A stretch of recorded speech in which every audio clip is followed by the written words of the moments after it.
दोस्तों नमस्कार। आप देख रहे हैं लोक असर, जहां हम सिर्फ खबरें नहीं सुनाते बल्कि उस सच्चाई को भी सामने लाने का प्रयास करते हैं जो अक्सर फाइलों और घोषणाओं में दब जाती है। इस वक्त मेरे साथ है छत्तीसगढ़ विकलांग मंच के प्रदेश अध्यक्ष ईश्वर छाटा जी और राष्ट्रीय विकलांग मंच के कोषाध्यक्ष भी हैं। और आज हम उनके गांव इधर चारामा ब्लॉक में पहुंचे हुए हैं और हम उससे उनके जीवन के बारे में और उनकी राजनीतिक गतिविधियां से लेकर उनकी शिक्षा दीक्षा, पारिवारिक स्थिति और सरकार की योजनाओं से लेकर और तमाम तरह की जो दिव्यांगों की जो समस्याएं हैं उन पर हम चर्चा करेंगे। तो छाटा जी, आपको हमारे चैनल में स्वागत है। नमस्कार भैया, नमस्कार साथियों, सब नमस्कार। आपका? जी, मेरा नाम ईश्वर प्रसाद छाटा और मैं कांकेर जिला के चारामा ब्लॉक के एक छोटा सा गांव ग्राम भर्री टोला में रहता हूं और मेरा शिक्षा बीकॉम डीएड है और मैं छत्तीसगढ़ विकलांग मंच से 2006 से जुड़ा हुआ हूं। छाटा जी, आप ये बताइए, आप कितना कमज़ोर महसूस करते हैं अपनी दिव्यांगता को लेकर? वैसे तो मैं अपने आप को वरदान समझता हूँ कि विकलांगता के कारण मुझे लोग जाने और मैं लोगों तक पहुँच पाया हूँ। आज मेरी जो पहचान है शायद विकलांगता के कारण है, लेकिन स्थिति और हमारे विकलांग भाई बहन हैं उनके साथ विपरीत है कि विकलांगता एक चैलेंज है, दिक्कतें हैं जो बहुत ही मतलब व्यक्ति को एक अकेलापन, एक घर में बंद के रह जाना स्थिति है। लेकिन मेरे साथ विपरीत है। साथ मैं आपके साथ आज बैठा हूँ तो वो विकलांगता की देन ही है और जो मुझे सुन रहे हैं लोग वो विकलांगता की देन के कारण ही, मेरे काम के कारण सुन पा रहे हैं। एक प्रश्न मेरे मन में आता है कि दिव्यांगों की वैवाहिक या पारिवारिक स्थिति कैसी होती है, थोड़ा से बताइए। एक तो मैं पहला ये बताऊंगा कि पारिवारिक स्थिति जो आज के और पिछले समय से लोग का सोच है कि दिव्यांग या विकलांग बच्चा एक परिवार में पैदा होना मतलब घर के सभी लोगों का सोच स्थिति एक गंभीर मुद्रा में आ जाती है कि हम इस बच्चे को जिंदगी भर पाल लेंगे, पोसेंगे, बड़ा करेंगे पाल पोस कर। मतलब इसके लिए और कोई साधन नहीं, ये कमा नहीं पाएगा, ना परिवार नहीं चला पाएगा और मतलब एक हीन भावना बाकी समाज में भी आ जाती है कि उसके बच्चा विकलांग है मतलब कुछ नहीं कर पाएगा। और दूसरी बात है वैवाहिक स्थिति। आज की स्थिति में आपको बता दूं 15 से 20 पुरुष वर्ग विकलांग साथी का विवाह हो पाता है।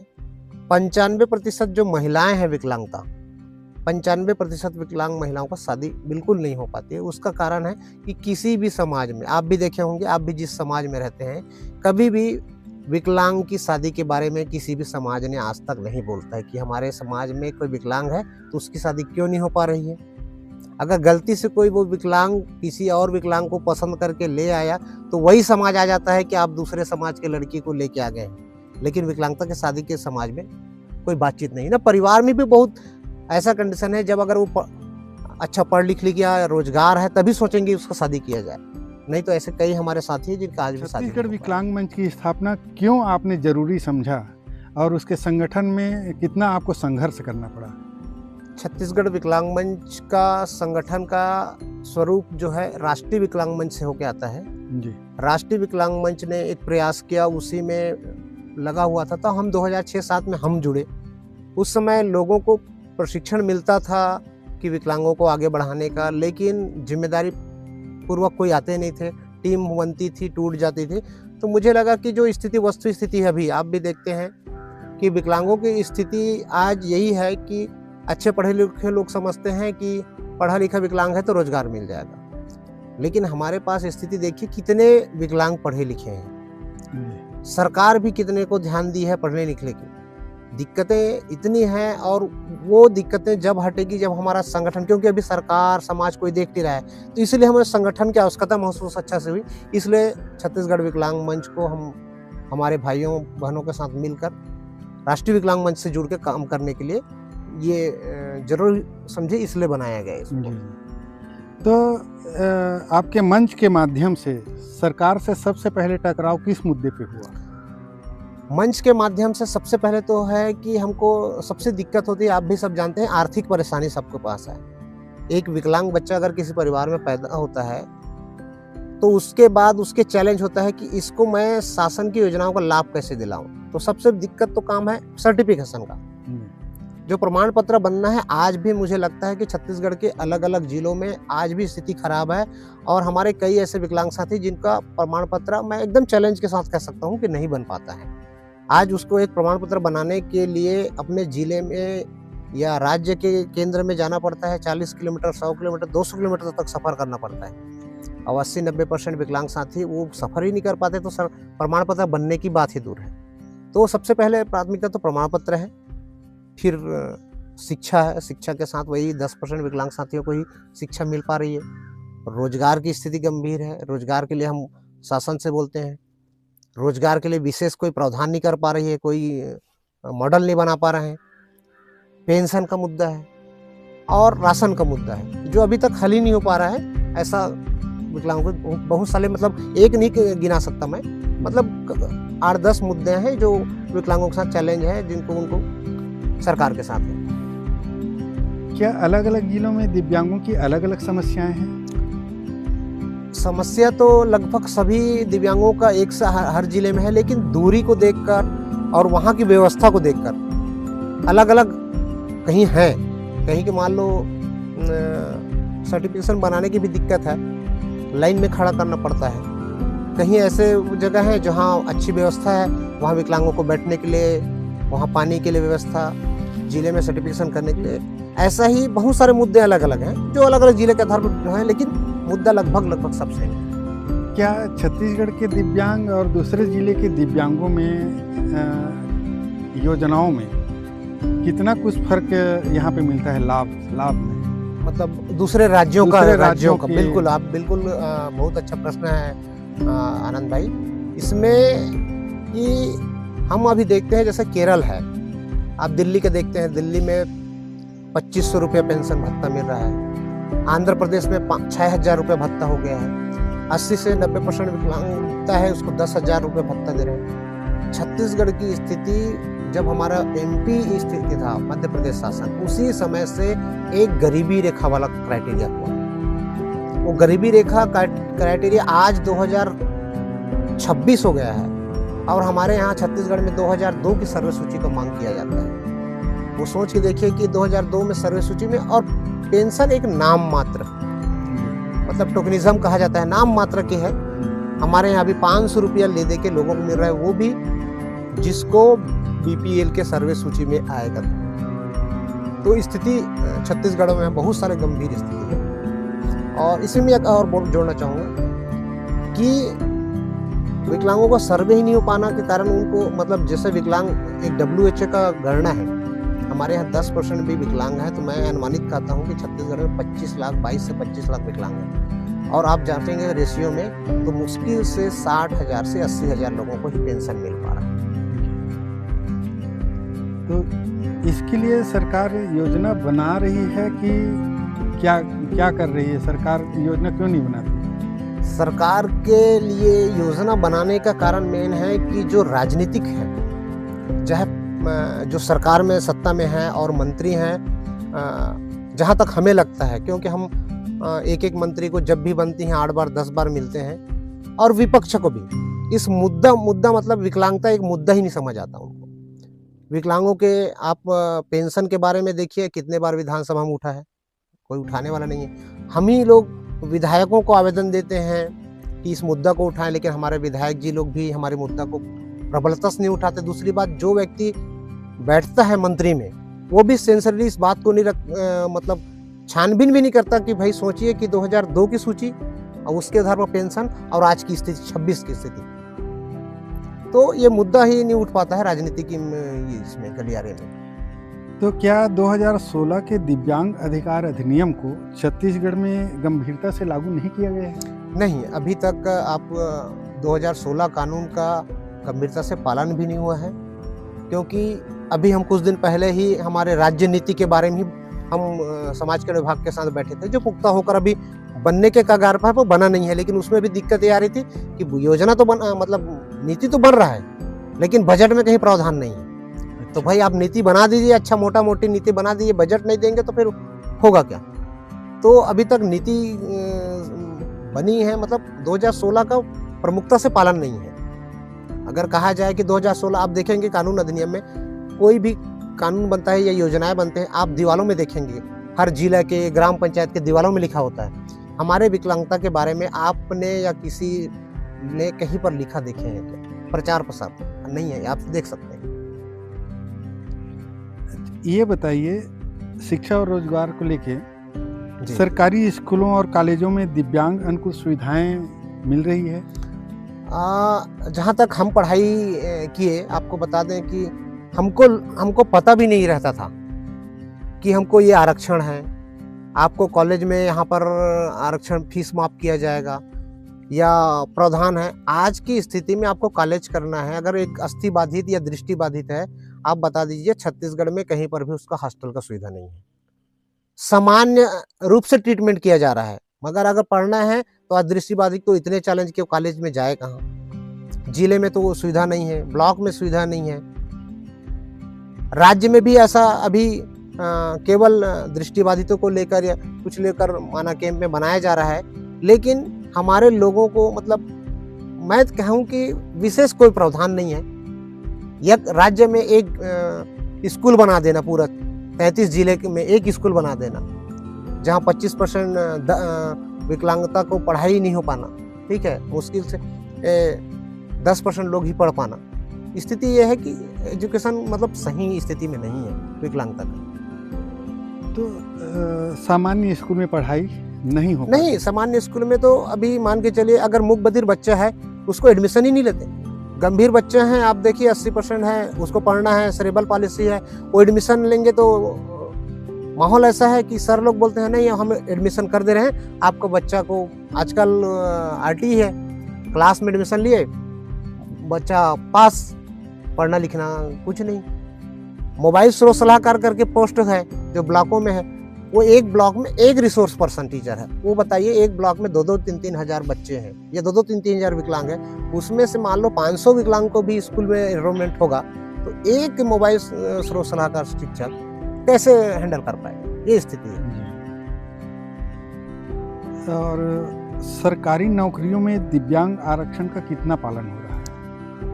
हाँ, मुझे बड़ा अच्छा प्रश्न आया है। आपको ये स्थिति बता दें कि लोगों को, सबको लगता है कि विकलांगों को नौकरी मिलती है, आरक्षण मिलता है। हम आपको बता दें 2012 की घटना, जब हमारे शिक्षक भर्ती हो रहा था, उस भर्ती में विकलांग का कॉलम ही नहीं था। अच्छा, विकलांग का कॉलम ही नहीं था, उसको हमने हाई कोर्ट में लगाया राज्य शासन से, तो वो भर्ती की परीक्षा पोस्टपोन हुआ। उसके बाद आंसर शीट में कॉलम आया कि आपके विकलांग है क्या। अब राज्य सरकार और विपक्ष कितना सेंसर है वो देख सकते हैं। आज कोई बात है केवल शिक्षा विभाग में देखिए, ठीक है, आप यहाँ तक देख सकते हैं, अगर आरक्षण का पालन होता तो कितने आंगनबाड़ी कार्यकर्ता हमारे विकलांग दिखेंगे आपको, कितने रोजगार सहायक विकलांग दिख रहे हैं, कितने सचिव हैं ग्राम पंचायत के विकलांग दिख रहे हैं। जबकि हमको छत्तीसगढ़ ऐसा राज्य है अपने आप को 6% की गारंटी देता है, अभी तो 7% कर दिया है आरक्षण। ग्राम सेवक में कितने लोग हैं, फील्ड अधिकारी कर्मचारी में देखिए ना, अगर हमारे यहाँ 6% आरक्षण है, 7% आरक्षण है, कितने लोग हैं जॉब में, आप कितने लोग को देख पा रहे हैं? तो वास्तविकता स्थिति तो यह है कि पूरे 6% का सही तरीके से पालन नहीं हो पा रहा है, 7% का सही पालन नहीं हो पा रहा है। और ये बताइए, निजी क्षेत्रों में दिव्यांगों की क्या स्थिति है और क्या अवसर उनको मिलना चाहिए या बढ़ाए जा सकते हैं निजी क्षेत्र में? निजी क्षेत्र के लिए प्रावधान तो है, सरकार कहती है कि हम उसका पीएफ का, उसका इंश्योरेंस का पॉलिसी करेंगे, लेकिन निजी क्षेत्र में सरकार जब तक ध्यान नहीं देगी, जब उस तक उसमें मॉनिटरिंग नहीं होगा, और लोगों को, हमारे विकलांग भाई बहनों को जब तक ट्रेनिंग नहीं हो, निजी क्षेत्र को चाहिए ज़्यादा काम, उनका प्रोडक्शन अच्छा होना चाहिए, टाइम पर सब चीज़ होना, तो उसके लिए स्किल होना है। हमारे पास स्किल सेंटर नहीं है, सरकार इसके ऊपर ध्यान नहीं देती है, तो हमारे लोग स्किल्ड नहीं होंगे तो फिर निजी क्षेत्र कैसे रखेगा? अच्छा, उसके लिए फोर्स करके उनको दबाव भी नहीं, निजी क्षेत्र को सरकार मॉनिटरिंग ही नहीं करती ना इसके ऊपर में, रोजगार के ऊपर में, ये स्थिति है। ये बताइए छाटा जी, छत्तीसगढ़ में कितने हजार दिव्यांग होंगे? मैं अभी इसी बात को बोला कि 10% आप WHO बोलता है, तो हमारा 2 करोड़, ठीक है, 8 लाख से ऊपर, मतलब मान के चल 80 लाख कुछ है अभी का रेशियो में, तो आप उसी हिसाब से कर लीजिए, तो लगभग 20 से 25 लाख, क्योंकि अभी 2016 के कानून में 21 प्रकार के हमारे विकलांगता हो गई। जी। तो 2016 से पहले जो 7 प्रकार के विकलांग था, उसमें 6 लाख से ऊपर था, जो गणना में था, और जिनका सर्टिफिकेशन नहीं हुआ उसका गणना नहीं है। तो लगभग मुझे लगता है 20 से 25 लाख विकलांगता छत्तीसगढ़ में स्थित है अभी। जिला स्तर पर दिव्यांग सलाहकार समितियां हैं? एक कागजों में है, कई जगह लोगों को पता नहीं है, उनके नाम से बना दिएगा, खाका तैयार किएगा, 2016 कानून के अधिनियम का पालन करना है करके जिला कमेटी बनाई, लोगों को पता नहीं कितने बैठक हो रहे हैं, और मतलब एक फॉर्मेलिटी के कहा जाए ये कंडीशन में है, कई जगह तो बना भी नहीं है। हमारे जिला, हमने बीच में हमने बात की राज्य सरकार के साथ में, समाज कल्याण विभाग में, कि जिला स्तरीय बोर्ड का पता नहीं, मतलब राज्य स्तरीय बोर्ड का पता नहीं, तो जिला की क्या स्थिति हो सकती है? ये बताइए छाटा जी, आपकी सबसे बड़ी मांग क्या है और सरकार जिसे अनदेखा कर रही है? सबसे बड़ी मांग तो सभी को कहते हैं कि इंसान को एक जीने के लिए रोटी, कपड़ा और मकान चाहिए, और ये विकलांगों के लिए भी वही है। उनको 2 वक्त की रोटी, हम ये नहीं कहते कि फ्री में दे दो, ठीक है, उनको मकान, आप देखेंगे प्रधानमंत्री आवास अभी योजना, इससे पहले जो आवास योजना जो भी थी, उस योजना में भी विकलांगता को ध्यान नहीं दिया जाता। मतलब उनको पुनर्वास करने की स्कीमें अभी हमारे पास नहीं है, जबकि जिला में होना चाहिए पुनर्वास स्थिति के लिए। उनके शिक्षा नहीं हो पा रहा है तो रोजगार कहाँ से मिलेगा? रोजगार नहीं, उसका आजीविका साधन नहीं है। यहाँ तक कि अभी हमारे यहाँ बिहान चलता है लाइवलीहुड मिशन का, उस मिशन में भी विकलांगों के लिए प्रावधान है। हमने देखते हैं कि नियम तो बहुत सा कानून बनती है, लेकिन कानून को फॉलो अप करने के लिए, उसके ऊपर के मॉनिटरिंग टीम बनने के लिए नहीं बनता है। तो ये स्थिति है कि आजीविका के साथ में विकलांगों की देखरेख, मतलब एक पुनर्वास का प्रावधान होना चाहिए, और एजुकेशन को जितना महत्व दिया जाए, रोजगार को जितना महत्व दिया जाए, ठीक है। और आपका राशन का पीडीएस के बारे में, मैं पीडीएस के बारे में नहीं बोल पा रहा था, विकलांगता का ऐसा स्थिति कर दिया गया है, आपको विकलांग है तो 10 किलो का राशन कार्ड एक बनेगा सिंगल नाम से, आपको केवल चावल दिया जाता है उसमें से भी गिनती से 10% लोगों का ही राशन कार्ड बन पाया है 10 किलो का, और वो परिवार के साथ बाकी नहीं, उसको बाकी सुविधाएं जो मिल रही है, चना है, शक्कर है, गेहूं है, वो कुछ नहीं मिलता। तो विकलांग एक 10 kilo ration free of cost दे देते हैं, बस है 10 किलो चावल एक विकलांग के लिए। उनका परिवार शादीशुदा है तो उसके बारे में सोचें। तो यही स्थिति है। दिव्यांगों का राजनीति में पदार्पण के बारे में क्या सोचते हैं? क्या दिव्यांग राजनीति में आएंगे तो अपनी समस्याओं को रख पाएंगे? बिल्कुल, इसका हम खुद ही शुरुआत किए हैं, और बहुत से हमारे साथियों लोग भी इसका ये किए हैं कि राजनीति में दिव्यांगों को आरक्षण भी चाहिए, दिव्यांगों को भागीदारी भी आवश्यक है, क्योंकि हमारे बारे में आप देखें कि पार्लियामेंट में कितने लोग बोल पा रहे हैं, ठीक है, हमारे विधानसभा में कितने लोग बोल पा रहे हैं, हमारे ग्राम सभा में कितने लोग नहीं बोल रहे हैं। अगर बोलते तो ये स्थिति नहीं रहती हमारे विकलांग के साथ कि आज जो रेलवे स्टेशन, बस स्टेशन, मंदिरों में विकलांग साथी हमारा भीख मांग की जिंदगी कर रहे हैं। क्यों? क्योंकि बोलने वाला नहीं। जबकि हमारे गरीबी उन्मूलन का इतना प्रोग्राम, आवास का इतना प्रोग्राम है, उसके बाद भी लोगों को, इसलिए राजनीतिक भागीदारी होना जरूरी है, ताकि वो जनपद में, जिला में अपनी भागीदारी सुनिश्चित करे। इसके लिए हमने अभी चुनाव से पहले जो घोषणा पत्र में हमने सारे पार्टियों को एक मीटिंग करके बुलाया था, और उन्होंने घोषणा पत्र में डाला था, अभी जो हमारे सरकार बैठी है वो भी डाला था, ठीक है, कि हमने आयोग की बात कही है, ठीक है। एक जैसा पिछड़ा वर्ग आयोग होता है, महिला आयोग होता है, वैसा ही विकलांगों का आयोग होना चाहिए, विकलांग अपनी मुद्दे बात को रख सके। तो उसके लिए राजनीतिक परिदृश्य में देखा जाए कि भागीदारी बहुत ही सुनिश्चित करना जरूरी है, और आरक्षण भी देना जरूरी है, राजनीतिक आरक्षण। समाज कल्याण की गतिविधि को लेकर आप क्या बोलेंगे दिव्यांगों के लिए? समाज कल्याण जो बनाया गया है, वो समाज कल्याण की गतिविधि में मैं कहूँ तो समाज कल्याण को एक विकलांग कल्याण करके एक बोर्ड होना चाहिए। समाज कल्याण में अभी वृद्धों के लिए, सारे लोगों के लिए डाल देते हैं, महिला बाल विकास, समाज कल्याण, स्पेशल समाज कल्याण विभाग का नहीं, ठीक है। मंत्री भी बना है तो समाज कल्याण विभाग महिला बाल विकास के साथ में। विकलांग कल्याण की बात अगर करनी है तो स्पेशल उसके लिए मॉनिटरिंग, अभी आपकी स्थिति बता दूं, ब्लॉक में जो समाज कल्याण के विभाग के अधिकारी नहीं है, दूसरे विभागों को कर्मचारियों अधिकारियों को अटैच कर दिया गया है। तो समाज कल्याण में अभी कुल कहा जाए केवल बिल्डिंगें हैं, मंत्री हैं और बाकी प्रोग्राम नहीं, ये स्थिति है। दिव्यांगों को सफ़र करने में क्या क्या सुविधाएं मिलती है? क्या रेल में उनके डिब्बों को लेकर या बस में यात्रा करने को लेकर क्या क्या सुविधाएं मिलती है या सुविधाएं नहीं मिलती? सुविधाएं बनाई गई है।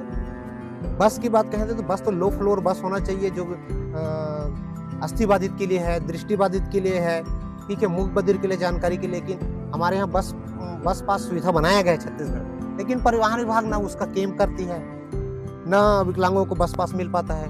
प्राइवेट बसें हैं करके बस में भी बिठाया नहीं जाता। रेलवे की स्थिति में भारत सरकार का जो जितने भी ट्रेन बनाए हैं उसमें विकलांग का कोच तो है, लेकिन कोच कौन से साइड आएगा ये पता नहीं। विकलांग साथी अगर इंजन के सामने तरफ खड़ा हो गया है तो उसका सीट आ रहा है, कोच आ रहा है पीछे, विकलांग बोगी। भाई इसको यूनिवर्सल करके बीच में सेंट्रल में एक बोगी और डिस्प्ले अच्छा होना चाहिए। वहां बोगी एक ऐसा रख दिया जाता है जिसमें ना तो चाय वाला आता है, ना पानी वाला आता है, ना सफाई होता है। एक बोगी बना दिया, उसमें 2 लोअर सीट बना दिया, विकलांग से ज्यादा गैर विकलांग लोग भर रहते हैं, उसकी कोई मॉनिटरिंग देखने। मतलब व्यवस्थाएं के नाम पर नियम बनाया गया है लेकिन पालन नहीं। आप पोस्ट ऑफिस में, जैसे आपने यात्रा की बात की, मैं कहूंगा बाधा मुक्त वातावरण की बात है। सुगम्य भारत करके अभियान भी चला है हमारे पूरे भारत में। लिफ्ट बनी रेलवे स्टेशन में विकलांग और बुजुर्गों के लिए, कौन उपयोग कर रहा है? देखिए आप, गैर विकलांग लोग भरे हैं, या तो लिफ्ट ही बंद है, ठीक है, ये स्थिति है। वैसी पोस्ट ऑफिस, बैंकों में जो काउंटर बन रहे हैं जो विकलांग के सुविधाजनक होना चाहिए, वहाँ सुविधाजनक है ही नहीं। सुगम्य भारत का करोड़ों का प्रोजेक्ट खत्म हो रहा है, लेकिन अभी तक हमारा काम नहीं हो पा रहा है। तो मुख्य रूप से सरकार को विकलांगों को लेकर या दिव्यांगों को लेकर क्या क्या पॉइंट आउट करना चाहिए, किस में फोकस करना चाहिए सरकार को, ताकि दिव्यांगों का जीवन स्तर ऊंचा उठ सके, अच्छा से जीवन यापन कर सके? मेरा जो सोच है, व्यक्तिगत राय आपको बता दूं, और मैं जो आज के प्रदेश से देख रहा हूँ, विकलांग को कोई विशेष व्यक्ति नहीं है, ठीक है, कोई अलग नहीं है, वो समाज में रहने वाला ही व्यक्ति है, समाज से लिंक होकर जुड़ने वाला है, उसको अलग से बनाने की जरूरत नहीं है। उसके लिए आज जो भी योजना बनाई जाती है, आप गरीबी उन्मूलन जैसे प्राथमिकता है। विकलांगता के बारे में आपको बता दूं, समाज कल्याण के विभाग के अलावा दूसरा विभाग बात ही नहीं करता, जबकि हमारा कृषि है, हार्टिकल्चर है, वन विभाग है, ठीक है, मत्स्य पालन है, पशुपालन है, ये सारे विभागों को क्यों एक्टिवेट नहीं करते? इसमें भी विकलांगता का, भाई आजीविका से जोड़ना है ना लोगों को, भाई विकलांग व्यक्ति को भीख मांगने की मजबूरी ना हो ना। आप सारे विभाग को एक्टिव कर दो, सारे विभाग को लिंक कर दो, उसमें आरक्षण है, उसका पालन है, उसमें उसको प्राथमिकता के तौर पर मिलेगा। उसको अगर दिया जाए, सरकार ने अगर नियम बना दिया सबको, और उसके साथ उस विभाग में मॉनिटरिंग टीम में, हर मॉनिटरिंग टीम में अगर विकलांग व्यक्ति की भागीदारी करवा दी जाए, पंचायत में विकलांग व्यक्ति की भागीदारी हो, जिला पंचायत में हो, जनपद में हो, आप विधानसभा और राज्यसभा, लोकसभा में अगर विकलांगता के सीटें आरक्षित कर दो तो हर एक व्यक्ति विकलांगता की बात आएगा, लोग सब सुनेंगे, सारे विभाग एक्टिव हो जाएंगे।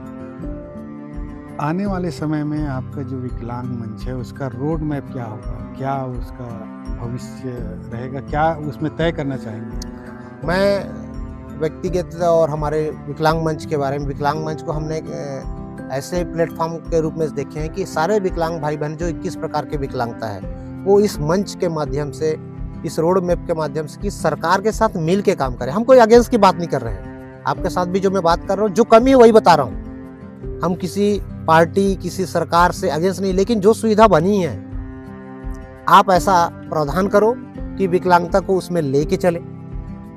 मतलब आप मॉनिटरिंग टीम में रखो ना। आप एक सरकार योजना बनाती है, एसी रूम में बैठ के बनाती है, विकलांग के बारे में लिख रही है, लेकिन उसमें विकलांग को कोई है नहीं, तो कैसे दिक्कत? पता चलेगा। हमको ग्रास रूट लेवल में आज गांव में व्हील चेयर की बात होती है, आपको बता दूं, योजना की बात होती है। व्हील चेयर, एक व्हील चेयर, सोचिए सरकार की सोच और आम जनों, एनजीओ जितने भी सोच है वो सोच को देखिए।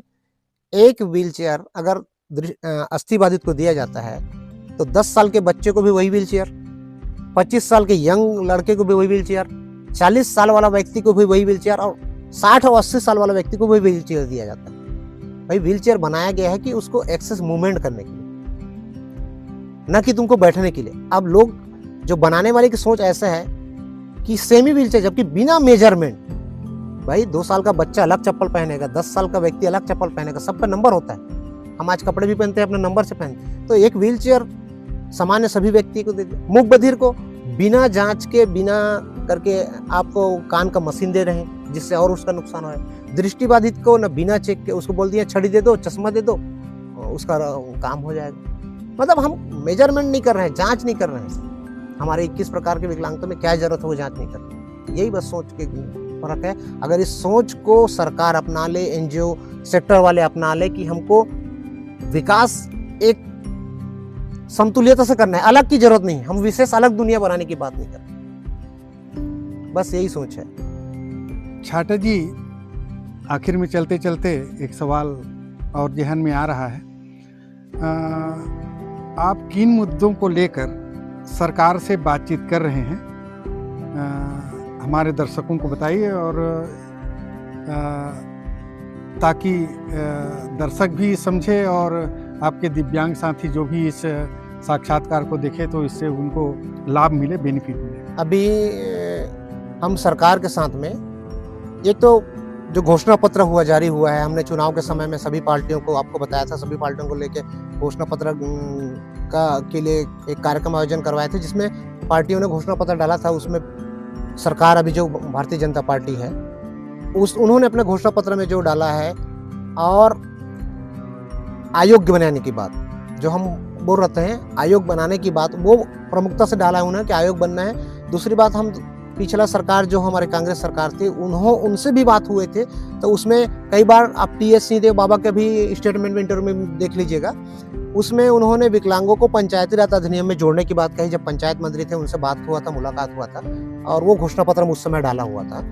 हर पंचायत में विकलांग व्यक्ति को मनोनीत करना है, एक पंच के रूप में मनोनीत किया जाएगा, जिला में भी, जनपद में भी, और जो हमारा पार्षद है नगर पालिका, नगर पंचायत में, वो उसमें भी। तो इसी मुद्दे को लेकर हम लगातार प्रयास कर रहे हैं, और ये गजट में आया हुआ है, गजट में आ गए, कानून बन चुका है, इम्प्लीमेंट नहीं हो पा रहा है ये सब चीज। इसीलिए हम सरकार के साथ बात कर रहे हैं कि इम्प्लीमेंट कर प्रत्येक पंचायत में एक पंच मनोनीत किया जाए, जो योजनाओं के बारे में जानकारी भी देगा लोगों को, पंचायत में भी जानकारी होगा, ऊपर लेवल तक भी प्लान जाएगा। इसलिए हम मनोनीत करने की बात कहे थे उस समय। तो ये आया है, बढ़िया, अच्छा चीज़ है, गजट में आ चुका है। तो हम हमारे विकलांग साथियों को भी ये चाहेंगे कि ये भी अपनी बात को अपने जिले, अपने राज्य स्तर पे जो आयोग की बात कहें और पंच मनोनीत करने की बात कहें, जनपद सदस्य मनोनीत करने की बात कहें, इस बात को सभी लोग सुने भी, जाने भी, और लोगों से बात करें, विधायक से, सांसद से,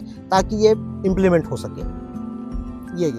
ये है सरकार से बातचीत में। छाटा जी, आप अपने दिव्यांग साथियों को क्या संदेश देना चाहते हैं या क्या अपील करना चाहते हैं?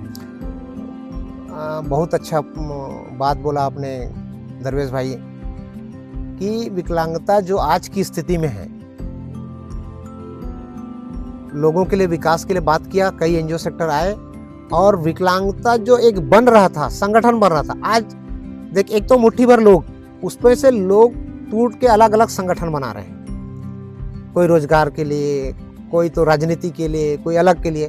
तो जो हमारा विकलांग लोग हैं, साथी हैं, हमारे दिव्यांग साथी भाई बहन हैं, ये मेन जो रोड मैप से, मतलब अपने अधिकार से छूटकर अलग अलग टीम बनाना, सरकार के खिलाफ लड़ना या किसी के खिलाफ लड़ना, उससे अपेक्षा लोगों को एकजुट होकर अपने विकास के लिए हम कैसा तैयारी करें, अपने संगठन को कैसे मजबूत करें और संगठन में जुड़े, ताकि लोगों का हमारा आवाज बुलंद हो। मैं यही संदेश देना चाहूँगा, क्योंकि आज टुकड़ा टुकड़ा हो के लोग एक दूसरे व्यक्तियों के खिलाफ, एक दूसरे संगठन के खिलाफ बोलते हैं। तो इससे हमारा संगठन मजबूत नहीं होगा, हरासमेंट होगा लोगों को। और मैं आमजनों से भी बोलना चाहूँगा, जो ये आपका ब्रॉडकास्ट देख रहे हैं, उनसे भी बोलना चाहूँगा, आपके नज़दीक में जितने भी विकलांग साथी हैं, आप उसको योजनाओं के बारे में, शिक्षा के बारे में बताइए। और अंत में यही बोलना चाहूँगा कि एक विकलांग व्यक्ति अगर घर में पैदा होता है या जन्म लेता है, वो एक वरदान है। मैं अपने आप को वरदान मानता हूँ, वैसा वो अगर वरदान मान ले, अगर उसका माँ पिताजी परिवार वरदान मान ले कि ये भगवान की देन है या किसी भी रूप में हमको अच्छा से करना है करके, तो एक विकलांग किसी भी चीज़ में कमी नहीं है। वो दुनिया घूम सकता है, दुनिया देख सकता है, लोगों को रोजगार दिला सकता है, रोजगार कर सकता है। आज जैसे हम सक्षम हो कर रहे हैं अपने परिवार के लिए, अपने समाज के लिए, अपने लोगों के लिए, वैसा हर विकलांग व्यक्ति अच्छा सोच के साथ में, अच्छा उम्मीद के साथ में, अच्छा वर्क करके इस दुनिया में नाम कमा सकता है।